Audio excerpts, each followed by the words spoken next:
Instructions.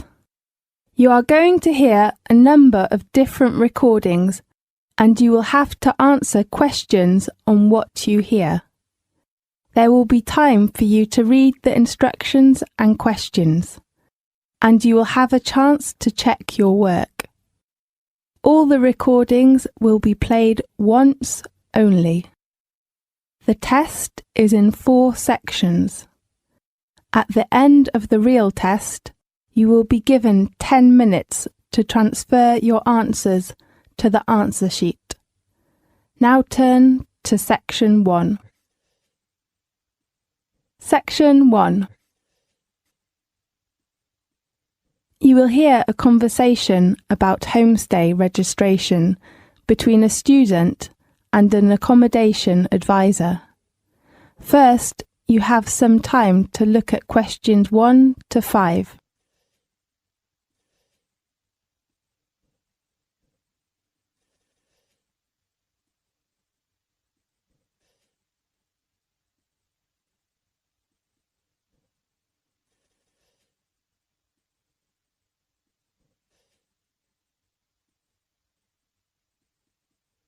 You will see there is an example that has been done for you. On this occasion, only the conversation relating to this will be played first. Good morning. Good morning. I'd like to apply for a homestay. Right. Sit down, please. Well, I need to take down your details first. The type of accommodation that the student hopes to apply for is homestay. So, homestay has been written in the space. Now we shall begin. You should answer the question as you listen because you will not hear the recording a second time. Listen carefully and answer questions 1 to 5. Good morning. Good morning. I'd like to apply for a homestay. Right. Sit down, please. Well, I need to take down your details first. Okay. What's your full name? My name is Aaron Lee. Do you spell your first name A-A-R-O-N? Yes. Okay. And your age? I'm 18 years old. So you are a freshman in our university? Yes. What's your present address? I live in student accommodation. International House. In which area? North Campus. Your room number? It is 316C. Okay, Aaron. Are you unsatisfied with your flat now? Actually, my flat is all right, but I hope to move into a local family, to have more opportunities to know about local culture and to improve my English. Right. Tell me your contact number. My home number is 81419680 and my mobile phone is 75863344. Now, look at questions 6 to 10.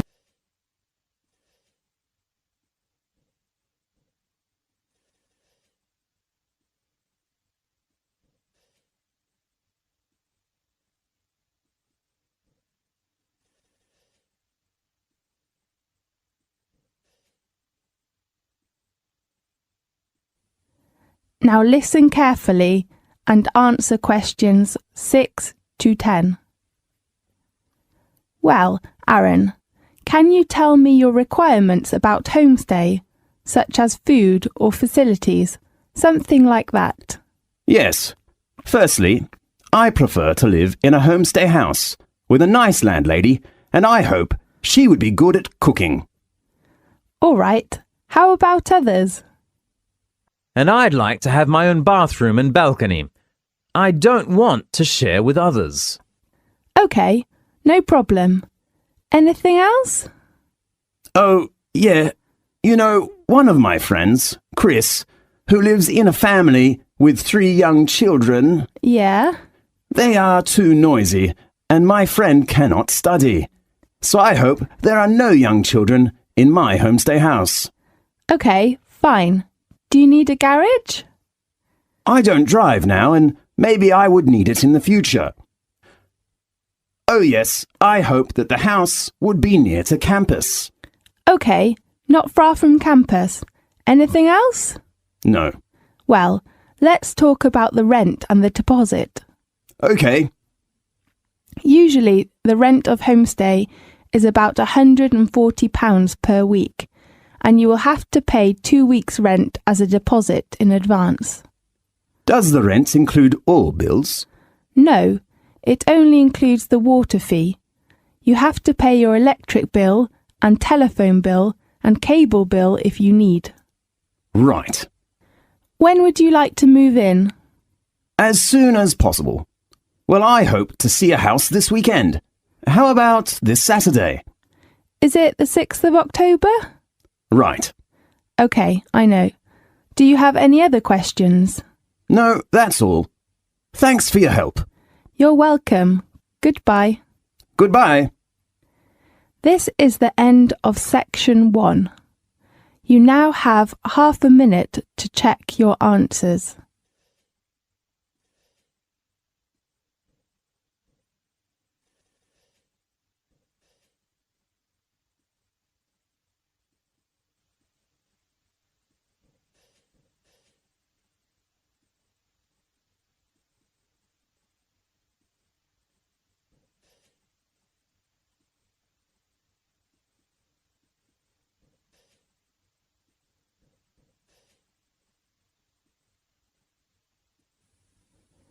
Now turn to section 2.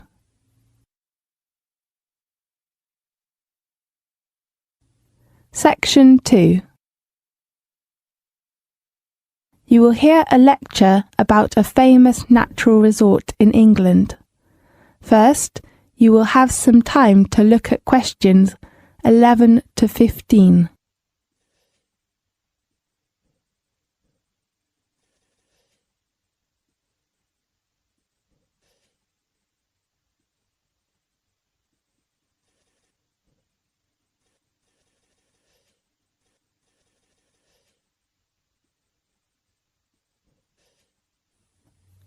Now listen carefully and answer questions 11 to 15. Welcome, everybody, to the Guide for the Peak District. Situated in the heart of England and covering parts of 6 counties, the Peak District is a place of outstanding natural beauty. It is just 5 miles from the Sheffield city centre. A short break or longer holiday will allow you to explore some of England's most spectacular scenery, and in the towns, villages and hamlets, amongst the prettiest in the country, you will find a warm and genuine welcome wherever you go. Every taste is catered for, and many exciting activities are available. Here are some highlights of the most popular places to visit. For the most active people, the following areas offer you excellent opportunities for walking, strolling, rock climbing, caving, cycling, and hang gliding. The first place I'd like to introduce you to is Bakewell. This beautiful little town is renowned for a certain local delicacy, the famous Bakewell pudding. It's very delicious. And steeped in history, Bakewell's oldest building dates back to Henry VIII's reign. Just south of the town is the medieval Haddon Hall, a magnificent Tudor manor house complete with gardens, heralded as the most romantic in England. On Sheffield's doorstep lies the Palace of the Peak. Chatsworth is quite possibly the UK's most stunning country house, and a must-see for any visitor. The magnificent ground alone, with their formal gardens, fountains, and maze, are worth a visit. At the heart of the Peak District lies the Peak District National Park, the first of Britain's national parks, established in 1951 to safeguard and preserve this beautiful region, not only for future generations, but also for visitors to enjoy in the present. Whether you're exploring, getting out in the great outdoors, or simply relaxing, experience the Peak District and the Peak District National Park. You will be taking home wonderful memories. A regular train service from Sheffield travels through the scenic Hope Valley, home to the charming villages of Hathersage, Edhill, and Castleton. Hathersage is the final resting place of Little John, while Edhill marks the official start of the Pennine Way. Castleton has some of the greatest show caverns in Europe and the only surviving Norman Keep in Derbyshire. The most famous cavern is Blue John Cavern. The natural water-worn caverns are home to 8 of the 14 known varieties of stunning blue Joan stone, which can be seen in its natural state among stalactites and stalagmites.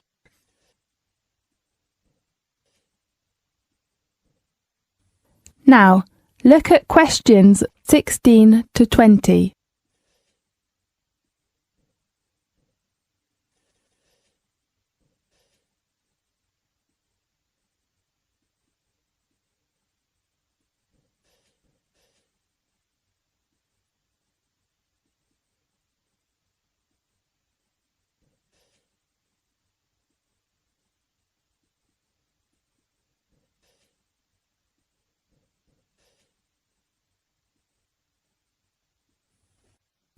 Now listen carefully and answer questions 16 to 20. Further south, the craggly gritstone edges and limestone valleys of the Derbyshire Dales offer endless opportunities for walking and cycling. Please be aware that all children must be accompanied by an adult. There, many charming villages and larger market towns are famous for specialist shops offering everything from handmade chocolates and ceramics to antiques, designer clothing, and equipment to tackle the great outdoors. You could pick up some wonderful souvenirs for your friends. Perhaps the most magnificent and certainly the best-known stately home in England, Chatsworth, is home to a private art collection which represents 4,000 years of European culture and craftsmanship, from ancient Greece to modern works by British artists. Everything about Chatsworth is on an impressive scale, from the sumptuous interiors to the breathtaking gardens and the 1,000-acre Capability Brown designed estate is one of the most beautiful and historic man-made landscapes in Britain. The last resort I hope to recommend you is the beautiful village of Eyam, where there is a tragic tale. In 1665, a tailor in this small village received some cloth ridden with infected fleas from London. The village decided to quarantine itself, but a third of the villagers died. That is known as the famous Plague Village. There are several reminders of this dramatic event, and Eyam Hall tells a vivid story of those fearful months. Eyam Hall is a small but charming 17th century manor house with a cafe and craft workshops in the centre of Eyam. It has been over 50 years since Britain's first national park was established in 1951. Every year, lots of visitors from all over the world come here to relax and enjoy the natural beauty. So if you feel tired, bored about your work, study, or even the city life, why not visit the Peak District? You will find what you need there. This is the end of section 2. You now have half a minute to check your answers.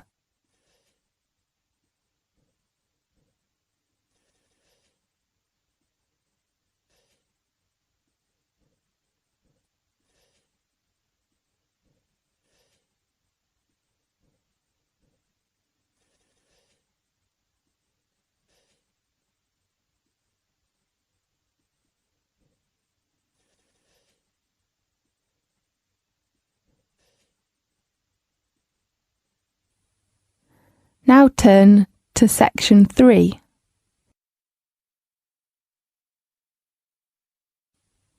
Section 3. In this section, you will hear a talk between a student and a professor. First, you have some time to look at questions 21 to 23.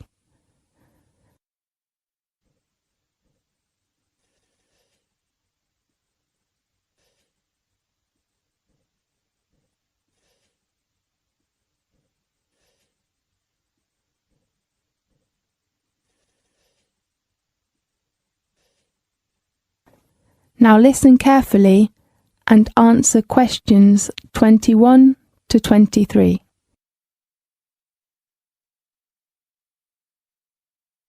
Good afternoon, Professor George. Good afternoon, Harper. Let's talk about your essay draft, okay? Yes. Actually, Professor George, I just decided to change my essay topic to energy crisis. Oh, I don't think you need to change the topic. You know, environmental protection is much better than that one. Oh, really? I'm glad to hear that. In your mind, that's a good work? Yes, I think so, but there is still lots of work that needs to be done. Oh, yes, of course. I'm just very anxious to hear what you think of it. Well, the first one. Which research methods will you take? I'd like to use a questionnaire. I don't think that's a good choice. Why? Because you will have lots of research data to check. That will be a huge work. Yeah, I think you're right. How about an interview? OK, I will think about it. Professor George, I think I have a problem with the timetable. You mean the deadline? Yes, I'm afraid I can't hand in my work before the essay deadline. Why? You know, I have to spend a lot of time on my part-time job. Harper, I don't think you've given me a good reason. You know, I can't postpone your deadline, except if you get an illness. But Professor George, This is our rule. I hope you can cope well with your timetable, okay? OK. Now look at questions 24 to 30.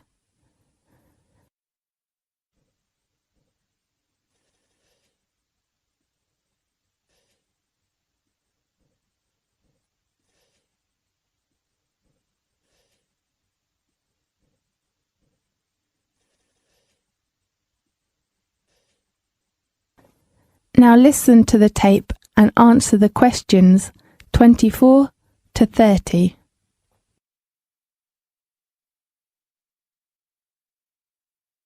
Harper, generally speaking, your essay is good work, but I'm worried about some parts.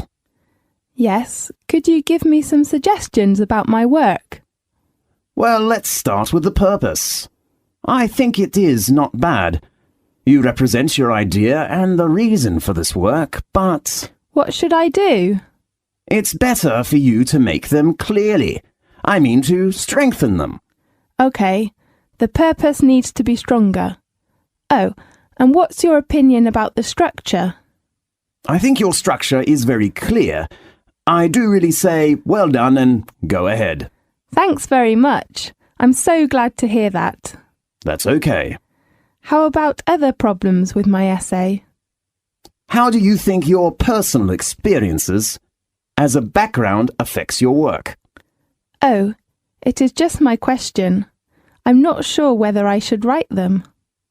I can see why you put it here, but it really isn't relevant to your arguments. My advice on this is that you take them out. I think you're right. Anything else? No, just go ahead. Yes. How about other requirements, such as format or something like that? Well, let me see. Oh, yes.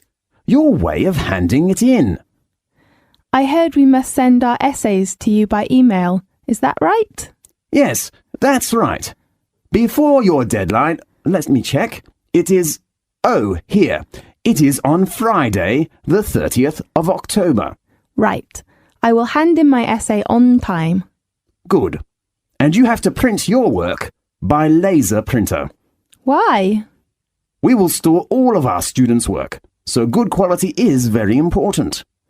OK. Oh, Professor George, should I do the proofreading before handing in my essay? Yes, proofreading is necessary. You should check your grammar or spelling or format before handing in your work. OK. And your references. You must make your references clearly, and that's very important. OK, I know. Thanks very much for your help, Professor George. A pleasure. How about your presentation? This is the end of section 3. You now have half a minute to check your answers.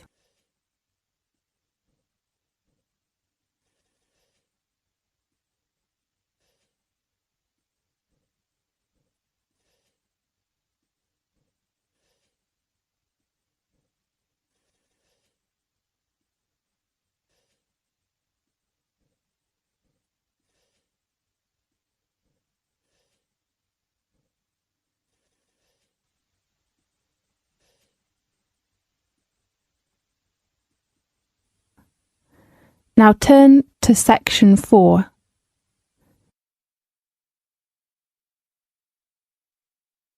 Section 4. You will hear a lecture about British media. First, you have some time to look at questions 31 to 40.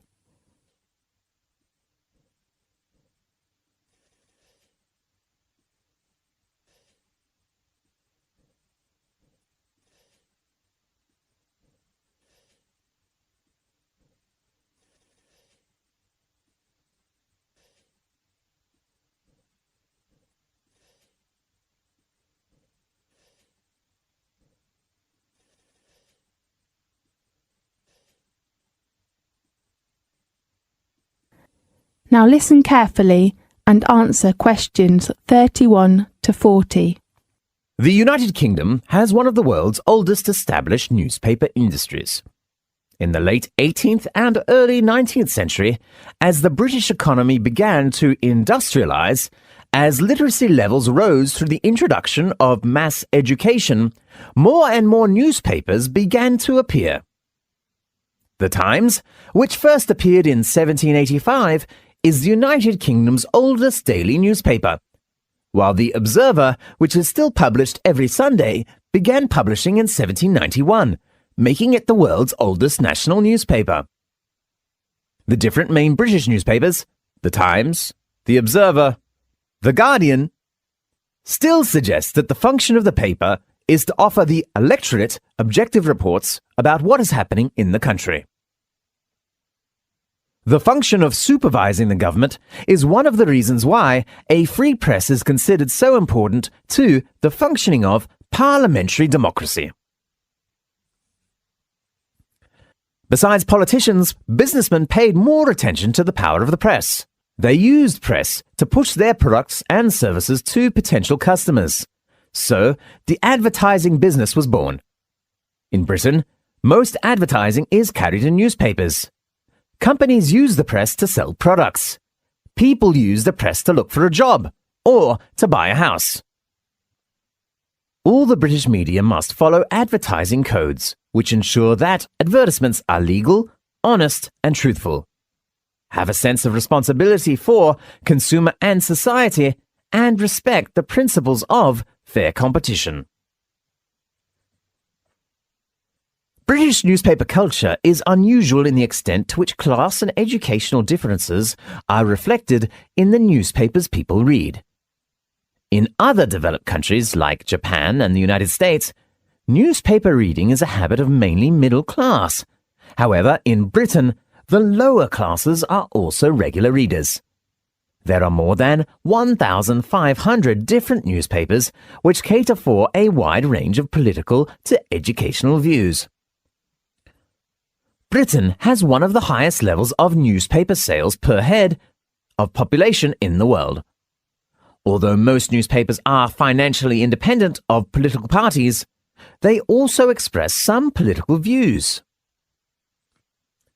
The quality press not only publishes most serious and in-depth articles of particular political and social issues, but also expresses reviews about high culture for readers with well-educated and within the middle class. The most left-wing of these newspapers is The Guardian.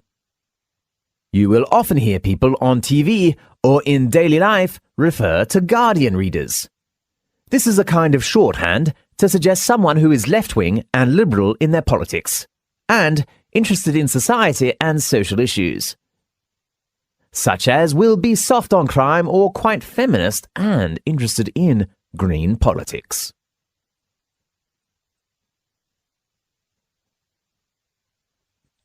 The other category of national newspapers is the tabloids, which people usually call the gutter press.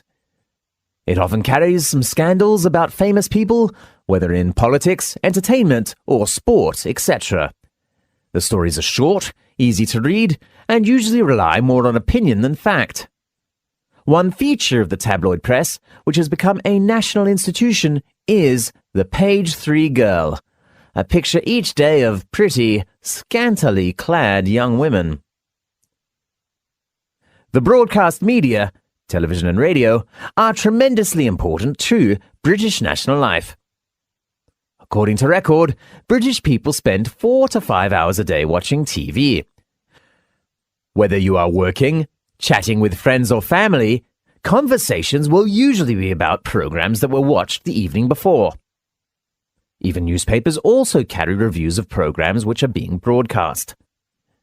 If a person does not participate in television viewing, he or she usually is looked as out. News, entertainment, and sport are British people favourites. However, drama, comedy, and game programs fall in and out of favour. British has 2 long-running soap operas. The oldest and most popular soap show was located in the northern city of Manchester in the 1960s.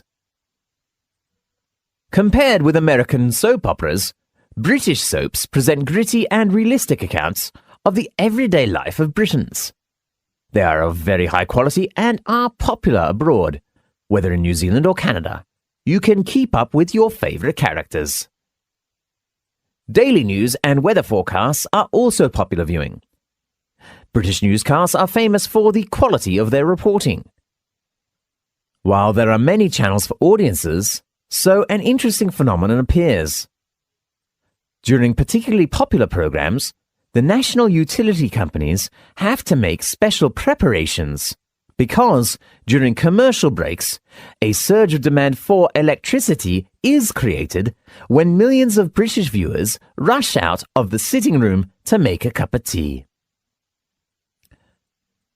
The British Broadcasting Corporation, more familiarly known as the BBC or even the Beep, is Britain's main public service broadcaster.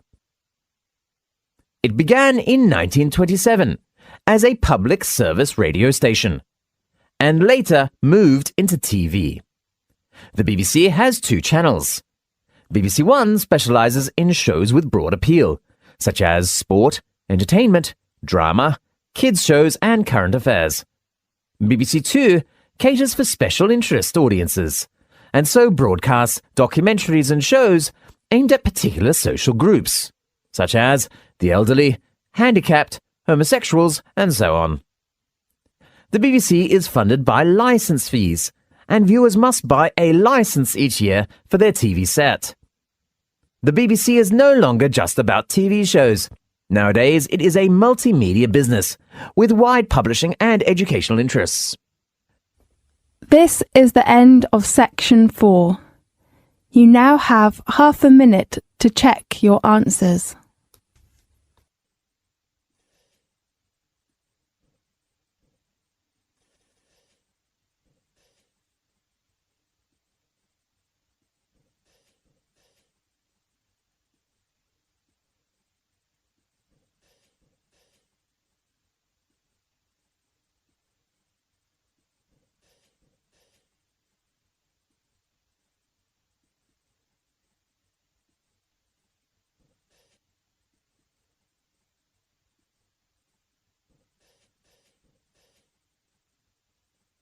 This is the end of the listening test. You now have 10 minutes to transfer your answers to the listening answer sheet.